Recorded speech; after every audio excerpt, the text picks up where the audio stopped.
Welcome to the Take a Mulligan podcast with your hosts, Ryan and Kenny Mulligan.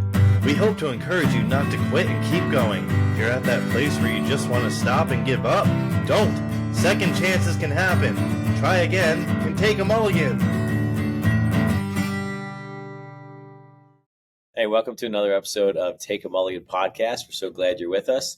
We have a unique opportunity today. Me and Kenny are actually together in person. So we thought we'd jump on and be together this time instead of doing this remotely. So it's kind of neat to be together. It is cool. It's like we have our own studio here, although we're in your pizza place. Yeah, my office here, but that's okay. So we were going to shift it up a little bit today, and we our four main topics we want to talk about on this podcast is faith, family, fitness, and friends. And one of the things we really haven't talked much about is faith. So no, we haven't. I think it'd be kind of neat to dive in a little bit today and talk about faith and some different aspects and what that means. And we could go on so many subjects. We talk about faith. And I know over time we're going to probably hit on so many of them because I think, we both have unique faith stories. Yeah. And hopefully that would encourage people. But I thought, as we were wrestling through some of the ideas of what I talked about, I met with a friend of mine, newer friend. He's a Jewish guy. And he made a comment to me when we were chatting. And we were talking about some faith things, which was really cool. And he says, I was talking to this guy I know, and he says he thinks the world's coming to like an end, like this is the end days or something. He said, and I thought that was very interesting from a Jewish perspective to say, So then I asked, I said, so what do you think about that? And we didn't get off too far on that. So hopefully in a future conversation we have, I'd like to hear his perspective from Judaism on end days, and the whole thing. And what hit me was, when did you hear about it? I mean, I'll share when I did, but when was that first concept of, maybe not the end of the world, because I think that we get that gloom and doom. Like when was the first time you heard about the whole idea of Christ coming back and the end times and stuff like that? And what was your reaction to it? And well, I think, growing up Catholic, I mean, I do remember, all our religion classes and learning about the Bible in different times. I definitely remember at some point along the way learning about end times and Revelation and things that would happen in there. Okay. So I don't remember. So I definitely remember learning that at some point, but it really wasn't until you and Barry had, left the church and kind of were sharing things with us that you had learned from the Bible itself, that I think I kind of dove in and found out a little bit more about it from that perspective. So I was probably like early teenage, like 13, 14, 15, somewhere in that range. But it was, again, going back into the Bible and seeing what the Bible is saying about end times, what that really looked like. And again, I think it's a very confusing topic. It's a very confusing time for most people to understand that book in particular. But what's interesting is that book is still referred to a lot of times, even for people who aren't faith-based. That's true. Sure, they'll say something about a revelation or revelation, so call it, which is not right. Or even the apocalypse. All these terms are kind of seem common to people who may not even have much faith or may not really be churched at all or familiar with the Bible. Yet these terms come up. End of the world, apocalypse, all these different things, Armageddon, like all these things. But what's interesting is all those terms are all biblical. Yeah. And yet a lot of people, I don't know if they realize that they are when they're using those terms to talk about end times. That's cool. Even Armageddon. Movies named Armageddon, right? Yeah. That was a good movie. How about you? Yeah, so and it's interesting because you were, how old were you when Barry and I came to faith? Like 12.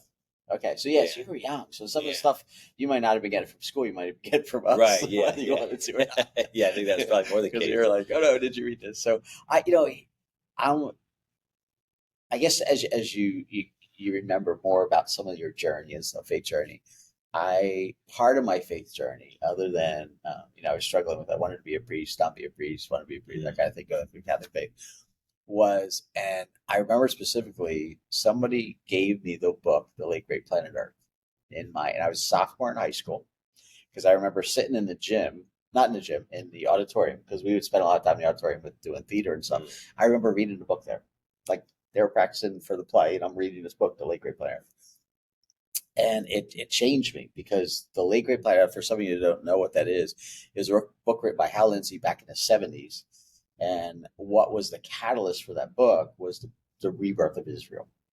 because you have a nation that had not existed as a nation. I mean, you had Jewish people, which is a phenomenon because no other nation has survived without its own land. Right.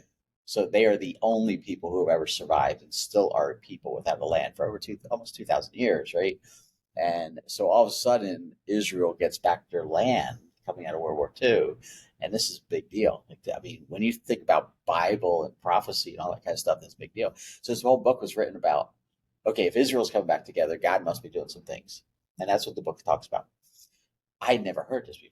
Like, I was like, I never knew Jesus was coming back. Like I know we sort of die, go to heaven or purgatory, coming from a Catholic faith, you were taught. Yeah. But I never knew this whole thing of Jesus coming back. And I was like, and so I started asking the priest. I'm like, I didn't know Jesus is coming back. Like, why aren't we taught this stuff? And they're like, well, it's more spiritual than it is, real. You can't take the Bible literally and all this kind of stuff. And I was like, okay. So I just continued to search. But that was part of my spiritual journey was I wanted answers to these questions. I never heard about Bible prophecy before. So what was, I guess maybe like go there is like, what was your reaction when you found out like the Bible has prophecy in there? Well, I mean, that's like a whole other topic, really. That's true. I mean, kind of diving into really all the prophecies that have been fulfilled over the years. And, I think it was, again, just understanding and realizing that there is a plan laid out according to what we believe in the Bible, and we believe it to be true. So, I mean, that's very different than people who don't have a faith. Yeah. And I think that's kind of where it gets a little touchy for a lot of people is if they don't have a faith, what is going to happen when the world ends, if it's supposed to end, if it's going to end. And, I think if you look around, like, I think the reason we kind of generated this conversation was really look around us. It's just, things are very different now than they used to be. In these last few years, things have just really changed a lot. I think people are starting to question more. I know I've had conversations with people of all kinds of different backgrounds, and that question seems to come up a lot more often than it ever used to. Yeah. Of like, are we in the end times, or is there much more time left on this earth, or what's happening around us? Because everything just seems so upside down anymore. Culturally and other ways, it just seems like things are so out of control. So what do you think, like in our culture, what do you think's leading to that? Like, what are some of the elements that are all playing into that whole thing? I think it's just this whole like fear mongering thing where it's just everybody is supposed to be afraid of something. Yeah. And I mean, I think there's a lot of people, again, I talk to a lot of people every day, different backgrounds. And I think what's interesting is a lot of people are kind of recognizing the same thing, no matter where you stand politically or even faith-based or anything. We're all kind of recognizing the same thing. Things are just very, very different than they used to be. And I think a lot of people have also recognized that, there's so much doom and gloom. You turn on the news and it's all bad news. There's very little things that are reported that are good. And we know those stories don't sell. And I think that's why the media and news outlets don't really share the good feeling stories, because they just don't do as well as all the doom and gloom. And I think if you, when you're looking at all the stuff going on, it's very easy to get overwhelmed. It's very easy to become fearful. Yeah. And I mean, again, let's go back even 4 or 5 years. It wasn't that long ago. We were in a pandemic and it was just, we were all going to die. Yeah. And it really, a lot of people had that sense. A lot of people thought that there was a lot of unknown uncertainty, what was happening, what was going to happen. And I think a lot of people struggled with that at that time. And I wonder if that's what spurred on more of these type of conversations in the last, since then even.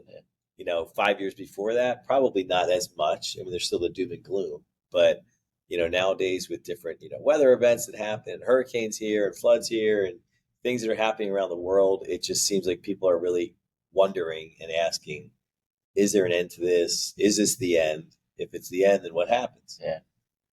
So, and that fear thing is and you hit it too. No matter where you are politically, those are on the right will play on fear, and those are on the left will play on fear. Yeah, and they play on our fears because that's like our most powerful emotion, because we react to fear. or don't react to fear. We had how many people are scared to death, and I mean, you have depression, anxiety going up. You have suicide rates going up. It's just tremendous coming out of COVID. Yeah. And not that COVID wasn't real, but it definitely was nowhere near the extent to what the world played up as happening. Right. It was automatic fear, and it was a fear that like came in so fast, and we didn't really know what it was. We didn't know what was going on. Yeah. It's not like we knew if you walk outside the door you're just going to vaporize, or So I think that was kind of what was being instilled in a lot of people, from, again, media and news outlets that were really putting the fear of death in people. And I mean, there was a lot of people that became very fearful that they were going to die. Yeah. And a lot of us, survived through that and made it through. And, unfortunately, a lot of people did die from, that time. Yeah, there's a very real. But I think it was also so many other even close friends of mine that were very fearful of dying. Yeah. And then that question came up too, and it was kind of interesting, especially with friends of mine who are believers in God. Is like, why are we so afraid of dying? We shouldn't be, because our faith doesn't allow us to really have to be afraid of dying, which is comforting. And I think in these times of having these uncertainties, and again, it's this end times, it's not end times. Like there's a certain, I guess you could say, fear still of more so, I think, on our faith and what we believe, understanding that we kind of know the end story. But I think there's also that fear of like, well, I don't know if I'm ready to leave yet, or I'm not sure if I'm ready for this to be done yet. Yeah. But at the same time, it's like, well, we have the hope in knowing where we're going to end up, and we have the hope in knowing that God is in control of all this ultimately. So we don't have to have that fear. Yeah. Now I even think that when I fly, like I'm terribly afraid of heights. Oh, really? Yeah, like you put me on the edge of a mountain or something, looking out, I don't want to get near the edge because it just scares me. I love to fly, which is like an oxymoron. Yeah. I don't know, but even when we fly, it's like I'm not afraid of flying. Why? Because if the plane crashes, then I know where I'm going. Right. Like, it's going to be the greatest worship party in the world, and So, but go back to this fear thing.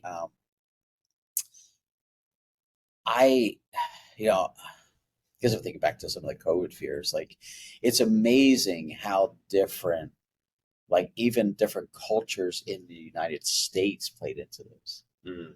And I know a lot of us didn't travel during those times, okay? But, I had the privilege of traveling in the midst of that whole mess. And you go to a different state, and it was like, it was totally different. Totally different. And they struggled too through it, but they struggled in a whole different way, and they handled it totally different. Yeah. And you didn't have the whole fear of, don't open your door kind of mentality. And very refreshing when you go to those places. And yet they got through it too. And it was like, so why did we play into these fears? Like, why is this such a big deal? And I think of, you even go back to, and you probably don't remember this because you were too young, but the gas crisis of the 70s. Oh, right. Yeah, I remember hearing stories about it. We found out like there was really a gas crisis. It was like all political stuff going on and stuff like that. But the reality is, we all had, if you had the odd number license plate, you could get gas on this day, and you waited for 2 hours in line to use up half your tank of gas to get gas. It's just crazy. Again, playing into the fears. You wonder why, and now we, with environment stuff, when I don't know what you were taught in school, but I remember back in sophomore year, I don't know why that keeps coming back, but I was in science class, and I remember talking about the scientists were then saying, okay, here's what we think is going to happen. We're going to go into another ice age. Yeah, we may experience that before our lifetime's over, right? And it was like, wow, I don't like cold. Like, I don't like cold. Yeah. Like, I don't want to get cold. I got to move south. But here they were playing on fears again, and now fast forward a few years. No ice age. Now it's not heat. Ice age, yeah. Then we went the opposite. We're all going to boil. So, the world's coming to an end. And then that turns out to be all like bogus too, because they couldn't go to the, what were they calling it? Because it wasn't climate change. What did they call it? They were calling it global warming. Global warming. Yeah. The whole global warming thing. And that way it's switched to just climate change. Yeah. Because the iceberg that was melting and all going to destroy us, and the oceans were going to flood, all that kind of stuff. It started refreezing, and so now they're like picking their brains, like, oh no, what do we do now? Because we can't go there. So climate change. Nobody can argue with climate change because the climate changes every single day, right? And so again, more fears, and so much of it's again politically driven because they could put in so many laws and stuff like that in the place when there's the fear, right? Yeah. So it's interesting too, because I mean, just even the topic of faith itself, and we kind of dabbled in that a little bit, like in the first episode of what faith is, because you had an interesting perspective on faith. It's not just faith in what we believe, but it's faith in someone, or there's different versions of faith and what faith is, and I think for a lot of people who don't have faith in a higher being, where does their faith come from? Like, what do they have faith in? Then is it faith in a person?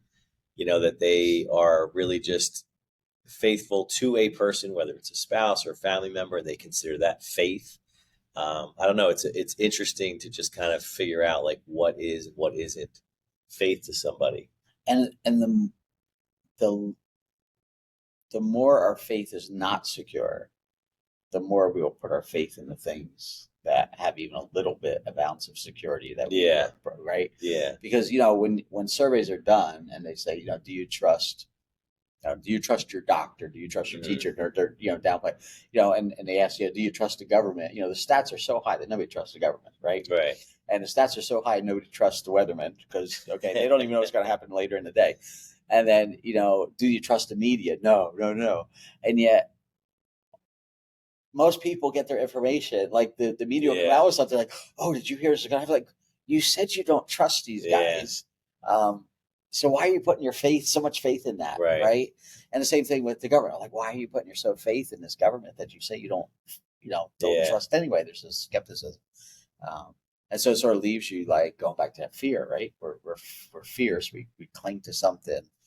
And I don't know. Like, I can't imagine what it is without faith. Like, I can't. Yeah, I've often wondered that because, even when you go through a traumatic experience, a big trial in your life, and, the death of a loved one, all these things are hard to deal with just from a human perspective. But then if you don't have faith that something else is going on, the death of a loved one, if you have no faith in anything beyond death, seems kind of hard to comprehend to me personally, but I've lived with some type of faith in God my entire life. So I guess that's why it's harder for me to understand how somebody can have faith in nothing, especially when, a loved one dies.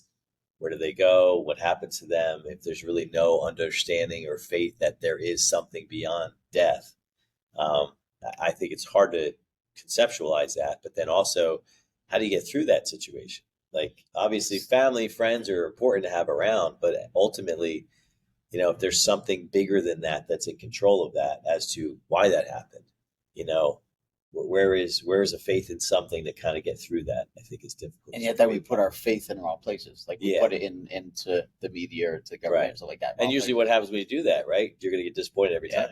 You're always going to get disappointed if you put faith in people, which, you should have that, to a certain extent, to believe that somebody's going to help you through, to believe that somebody's going to be there for you. And then what happens is usually because we're all flawed is we're going to get disappointed at some point.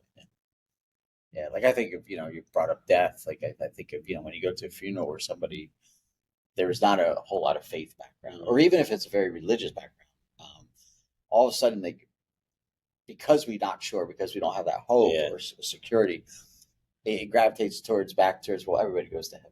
Right. It's interesting when you go to a funeral because, I remember growing up Catholic, right.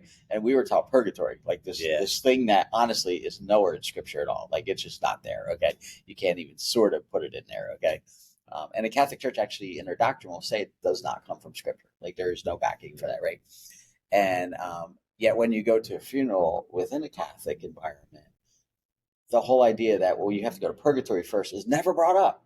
Like, all of a sudden the person's like there, And again, it's that belief of, well, let's just throw it here because we're not sure, right? There's that uncertainty.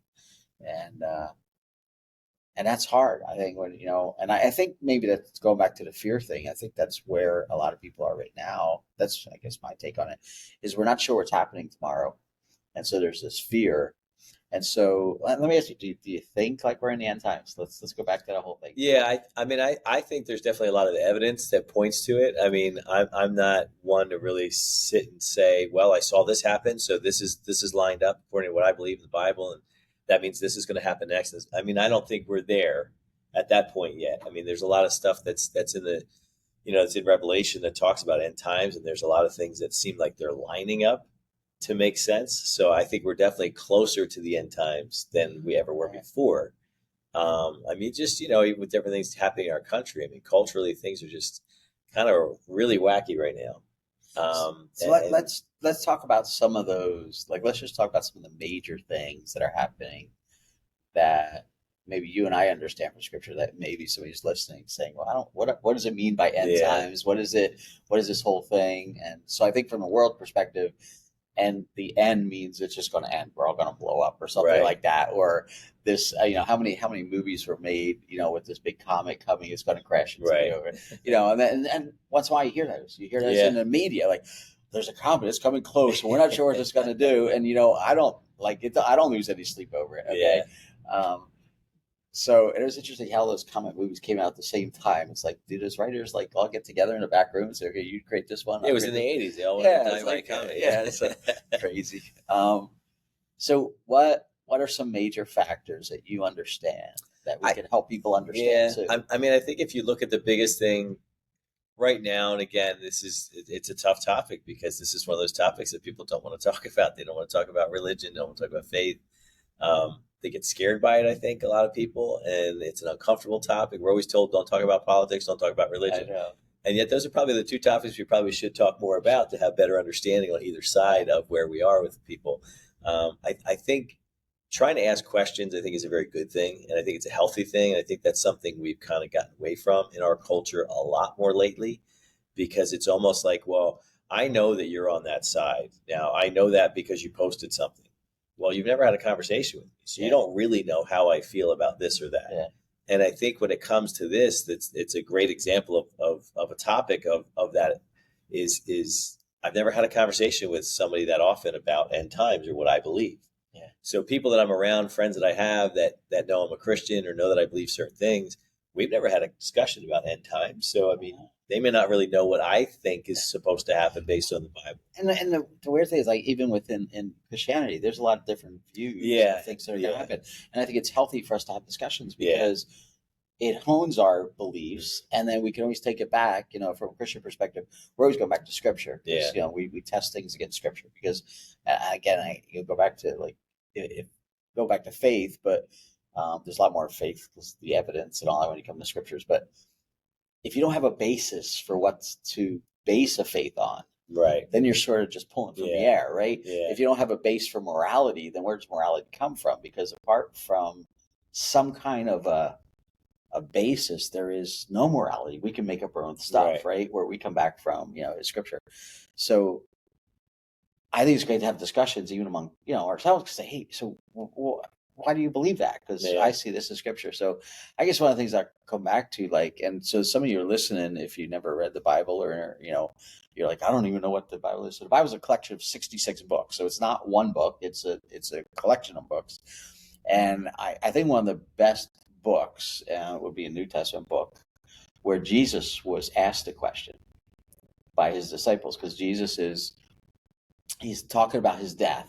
And they're like, well, we don't want you to die. Like, what's happening here? He says, well, don't worry, I'm coming back. And they're like, okay, well, when? And then he starts talking about, they asked him a pertinent question. When will these things happen that you talk about? And when will you come back? So it's a twofold question. And for those of you listening, it's in the Gospel of Matthew. So first book of the New Testament. And it's in Matthew 24. And he asked a question. And I think that's what's so neat is they asked the question, tell us, what are some of these things? So what are some of these things? What are some of the things that are going to take place, and why should we not be afraid? Yeah. Well, to get back to the other question you first asked me that I didn't answer yet was, what signs am I seeing that kind of are leading me to think that we're getting closer? And I think getting back to that whole faith question, I think is two things: the morality you talked about, and again, taking God out of so much. Yeah. I mean, again, we can argue this back and forth, I guess, for people that have a different opinion on it, but our country was founded on godly principles. That's pretty obvious in what was written. The gentleman that, signed these papers for our country, it was very obvious that they had a faith background, whether they had other flaws or not. We all have flaws. But I think understanding that this country was founded on God. And if we start taking that out, things start changing. And I really believe, and a lot of people I think agree with me. A lot of people are going to disagree with me, but when you take God out of it, things fall apart. So we've taken God out of schools. There's no more prayer. We've taken God out of this. We're trying to take God out of other things. We're trying to be pretending that there is no God that exists. We're trying to talk about other things that have very little or low moral value. And again, like you talked about, if you have nothing to base anything on, you're pulling at strings and just, grasping at things that say, well, my moral compass says that I can do this because it's my moral compass. I can do whatever I want. Ultimately, we're all going to answer to somebody in the end. So whether you believe that or not, we are. And your moral compass is going to come back at you at some point. So for us, having the Bible as our moral compass is really what drives, our lifestyle and what we believe. And if we don't have that, I think it really starts to scatter things. I think in this country, in the last several years, even a lot of that's been falling apart. When you look at just, all the fights with schools and what's being taught in schools and what's being exposed to kids in schools and parents not really being allowed to have a voice in their schools. And, there's a lot of really sketchy topics here that can go, in a very political way, because there's a lot of different varying opinions on this. And I recognize that, I understand that, and everybody's not going to agree with where we're talking here. But, fortunately, this is our podcast, so we can talk about how we want to. But I think it's, again, you're starting to see that a lot, and you're starting to see the family dynamic, I think, is changing a lot. And that never used to be the case.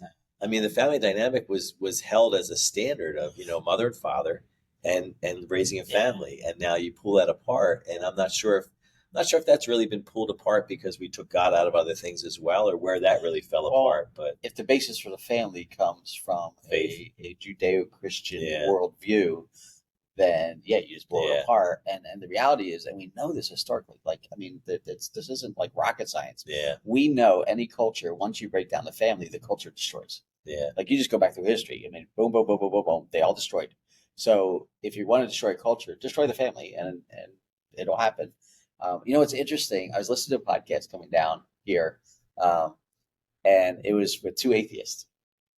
And what blew me away about the podcast was these guys know a lot about different religions. They knew a lot about Christianity. And it was interesting because, man, you guys know more than I do. And yet you still don't believe. I don't know how you reconcile that. But one of the things that was so interesting is they were talking about Christianity in perspective. And they were talking about in perspective of our culture.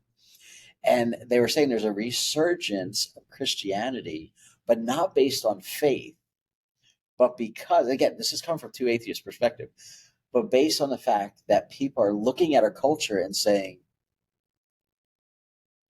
now that we've ditched these Christian values as a culture, because we're in a post-Christian era, right, in the United States, we got to get those back, because even if we don't believe in God, even if we don't believe in Jesus, those values held our culture together. Yeah. So you're having people who are coming back to the church, not for a faith of God or anything, but for a belief in the beliefs of the Christian faith, saying, we have to get back to these. And I was like, that's so mind-boggling. Because they're recognizing there's, without that basis, things fall apart. Without some kind of faith, we start having faith in all kinds of weird stuff, right? Yeah. And the reality is we're religious by nature. That's our gravitational pull is towards some kind of belief system, right? And so even though you say, I don't believe in God, you have a belief system in, and it can be environmental. It's a religion. It really is. It's become a religion. Your views of sexuality and all that kind of stuff has become a religion. And people are gravitating. These are all belief systems, and they control our lives. Is basically what happens. But anyway, I thought that was very interesting. Yeah, that is here. Well, I think again, when you take those values away, I think again, it's always depending on what you're listening to, who you're listening to, because there's so many different viewpoints and perspectives now. We have so many avenues to hear all these different things. But I think what's interesting is there is a lot of pull, it seems like, towards some of faith-based, issues. I mean, even a podcast like Joe Rogan's, he's talking about faith. He's talking about Christianity because I think he's becoming more curious about what's drawing people to it, So, I mean, he's got a huge influence out there. So when you talk about people like him and other people that have a lot of influence out there that are starting to question, what is this whole thing with God that had no background in it before? Or what is Christianity all about? And why are there so many people that seem to be so against Christianity? Like, what's so bad about it that we have to start, taking God out of everything because we think it's a terrible thing to indoctrinate, if you want to use that term, to our families and our children, and help them understand that there is a great God out there who's in charge of everything. They seem to be either offended by that, or just maybe they're nervous about that, or maybe they're scared of understanding that there is something bigger than them that they didn't really conceptualize before. So maybe it puts, again, that fear factor in them. Well, Christians are bad because they believe in a God that's in control of everything, not that the planets or the moons align, and that's where we get all of our power and all our strength from, So I think it's interesting when, like you said, there's a belief system out there in something. It just depends on what that something is. But I do see a little bit of a resurgence, like you said, of people kind of being curious about faith, Christianity in particular, but just faith in general, because, again, we've lost so many of these values, it seems like. And I think if you really ask people their 70s, 80s, they're going to say the same thing. This is not the same country they grew up in when it comes to value systems, and when it comes to what's happening around us and how upside down things seem now. So I think that's kind of what was pointing me to thinking, like, is this kind of drawing us to an end times type of situation? Because that piece of it's really starting to get taken out, And again, I think the more we take God out of things, the worse it's going to be for us. And I think, honestly, that's why things have gone kind of strange in our own country, is because we have taken God out of it. Yeah. And, with that, I think what people fear is that people are going to push their faith on somebody else. And I think the struggle, especially as Christians now, and other faith-based too, is you're not allowed, like, we're allowed to have our beliefs, even though they're radical and all this, but you're not allowed to have your view unless you accept our view. And it's like, wait a second, we're not going to push our view, and you don't want our view to be pushed on you, but you're going to push your views and belief systems on us. It's like, I thought we lived in freedom, and I think a lot of people are coming out of religion messes things up. Okay. We both understand that, and religion is man's creation. Faith is God. Okay. That's a whole, it's different. Now, obviously there's faith-based that comes into a church setting and all that kind of stuff. But I mean, as soon as you put man into it, we mess it up, right? And then things happen, and it turns a lot of people off. And I think if people have been turned off from religion, good. But don't be turned off from God and faith, and don't shut off everything just because you've had some bad experiences in that. And so I think coming back to the curiosity, I think is really cool. I think it's neat when you see celebrities that are now coming to faith. Unfortunately, now they get blackballed in. Yeah, they really do. I mean, if you're a sports fan, you become a Christian. If you all of a sudden you drop out of the media, and so if you see people drop out of the media, guess what? They probably became a Christian. It was true, and the media blackballs them, and we're not going to talk about them anymore. And again, that's an interesting point. Like, why is that? Yeah, why is that happening? Because if they have some other belief system that they want to push, they're okay pushing them and pushing their belief system. But when it comes to something faith, and that should be a caution to us all, why are they so afraid of it? Why is that? Is that scary? And I think it's probably the unknown. I think for a lot of people, it's they're scared of something they don't know. And again, to go back to the religion statement, I think, again, just to clarify, religion is very different than what we believe. We believe we have a relationship with the God, the creator of the universe.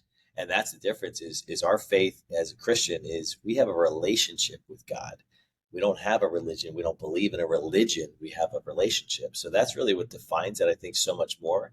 And I think for people that can't conceptualize that, it does make them scared, because I don't know if maybe some people that really don't have much belief are really scared of a God that is in control of everything, and they just don't want to admit it. So there's a fear there. Yeah. So Christianity scares them because they know that we have confidence in the relationship that we have with God and Jesus. And that's why we can say and believe the things that we believe. And that's all based on what Jesus was able to offer us through salvation. So I think if you don't have that, that's got to be a scary place to be in. And I've always been amazed having conversations with people, again, going back to kind of this death of a loved one thing. When you go through something, I've always been amazed at people who don't have faith, how they can get through that traumatic time in their life without having a faith. I've always just been very very intrigued by that, because even having the faith that I have, it's hard to go through difficult times. It is. But at least I know I can always lean on God, as hard as that still is to do at times, because our nature is to be, well, I want to be in control, and to surrender all that control to the God of the universe is comforting, but also it's hard to do because it's a pride thing. We don't want to give up that control. So when you don't have that, I've always been very intrigued with how people survive and go through tragic issues in their lives. Yeah, I couldn't imagine. Yeah. I really couldn't. I know we even talk about that as we get together as a family, because it's really neat that most of us are believers in our family, and just having this conversation like, how would you get through this? Like, how would you deal with this? Like, I can't even imagine. Bringing this back around, I think one of the things maybe we'll have to talk about in a future episode is this whole image of God, because I think one of the things that people struggle with is their view of a church or a sect within Christianity or any other religion has been tainted, and it taints their view of God. Yeah. And we have to come back to the image of God. And I think, one of the things, go back to the end times, and are we in the end times? And we haven't even hit on any of the things yet. So we'll have to come back with another episode saying, hey, this is some of the things that we believe are going to happen. And that'd be fun, because I don't even know if we totally put all the pieces together that we agree on those pieces, but we can talk about some of those pieces, which would be fun, and why we believe those, why they're so critical. But I think coming back to that is the doom and gloom that it comes back to, that you and I are secure that God has a plan for all this. There's a plan, and you don't have to be afraid. And even if that earthquake is happening and a tornado is happening, yes, bad things happen, and it's hard to get through, and that's where faith comes in. But knowing that there's a God up there who loves us so much, right? And he wants that relationship with us. And it's not this distant religion. You got to go through some kind of religious or through some other people, that you can have a personal relationship with God through his son, right? It's just, it changes everything, right? It changes everything. So coming back to, Take a Mulligan podcast. So what would you say, when it comes to end times, what would be a mulligan that you could encourage people to take? Because or maybe even a mulligan you took in this whole thing, Yeah, I think, probably the greatest mulligan I ever took in my life was turning my life over to God. That was the biggest do-over I ever had. And what the beauty of that is again, and I think, trying not to get too much off on a tangent, because we really could talk about a lot of different topics on this. So we'll have to do more of these. But I think a lot of people have this view of God of, it always comes up. It seems like why would God allow this if he loves us so much? And it's an interesting topic. It's an interesting question. And again, we could dive into that a little bit more in another topic or another podcast. But I think, again, just the generalization of understanding for people who do have that conception right now, or that conceptualization of God, is he is a loving God. He loves us. He sent his son to die for us. You can't love much more than that, than to offer your own son as a sacrifice for what we've done. We don't deserve any of it. So again, understanding that as a Christian, and understanding my faith, that was the biggest do-over for me. But I think just to recognize again that God didn't really intend all this. He's in control of everything, but the sin came into the world, and that's why all this stuff happens around us. The death of a loved one, the tragic death of a child, all these different things that people question, why would God allow this? Well, sin happened, and sin allowed this. So ultimately, God's in control and will come back. And I think that's the beauty of that mulligan, is that we're getting a huge do-over, because God is coming back. Jesus is coming back, and we're going to have a new earth. And it's going to be a beautiful time with God. And I think that's what we all should be looking forward to, is that do-over that we will get. And that's why it's so important to understand faith and what God is, who God is, so that we can all be together with that, versus living somewhere without him, which is technically hell. Living without God is hell. And that's where people will be that don't have that relationship with Christ. So that importance of having that do-over. And I think also just tapping into it, what you were talking about before, is, the kind of mulligan of saying, you know what, I'm not going to buy into all this fear that's around us with these things that are falling apart all around us. I think we need to just be able to overcome that faith over fear tagline is such a great thing to talk about, because that's exactly what it should be. Having the faith that we can overcome this fear, because that fear is really just it's Satan and its lies, and it really tears people apart from the inside when they have too much fear of something. And I think all these things that we started to talk about today is it's a lot of fear that goes into people's lives, and if they don't have faith in something, they can't overcome that. So really, the only way to overcome fear is that faith. And I think, again, if we go back to let's have a mulligan of overcoming all this fear by faith, I think would be probably one of the top ones. You hit on, and we're gonna have to come back to this subject too. It's there's so many subjects in faith. Is people's perspective of God causing some of this stuff, and you brought into we're in a fallen world, and since the fall, and we go back to the original fall of man, so much has changed, so much has happened, but there's also an enemy there. And we didn't even hit on him at all. And there's an enemy of God who is at work every second of every day, not only in battling God, but in battling us. His desire is for us not to follow God, to not seek him out, and play into those fears, because fear is from the enemy. I mean, that's really if the enemy plays into our fears. So, I guess as we're wrapping up, we should do this.